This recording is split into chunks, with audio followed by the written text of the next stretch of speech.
Жылдам оқу қабілетін кез келген адам меңгере алады ма, әлде ол тек қана дарынды адамдардың қолынан келетін зат па? Осы видео осы сұраққа жауап беретін болады. Негізінен ең алдымен жылдам оқу сіз үшін не, соны анықтап алу керек. Мүмкін сіздің қазіргі жылдамдығыңыз 100 сөз минутына, мүмкін 200 сөз минутына, мүмкін сіз тіптен 350-500 сөз минутына дейін де оқисыз.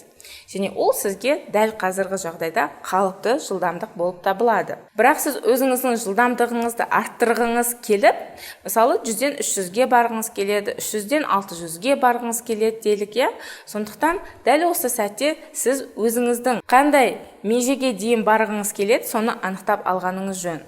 Негізінен жылдам оқу ол кез келген адамның қолынан келеді, бірақ міндетті түрде тәжірибе және жаттығуларды орындаудың арқасында ғана.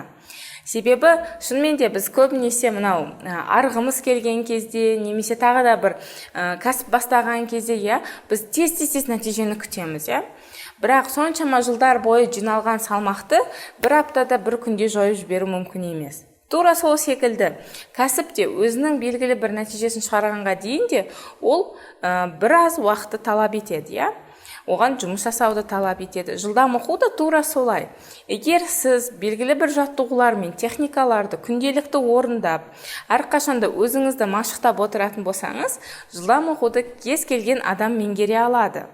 Және оны меңгерудің шегі жоқ, Қайтадан айтамын, өзіңіздің ең соңғы қойған нәтижеңізге байланысты, мүмкін сіз 100 сөзден өзіңіздің жылдамдығыңызды өзіңізге норма ретінде санайтындай бір 350 сөзге дейін көтеріп алсаңыз, ол сізге жылдам оқу болуы мүмкін, және оған жету өте оңай, өте жеңіл болып табылады. Ең алғашқы сіздерге осы видеоның аясының өзінде жылдамдығыңызды кем дегенде бір 20%-ға арттыратын ең керемет және ең қарапайым техника бар.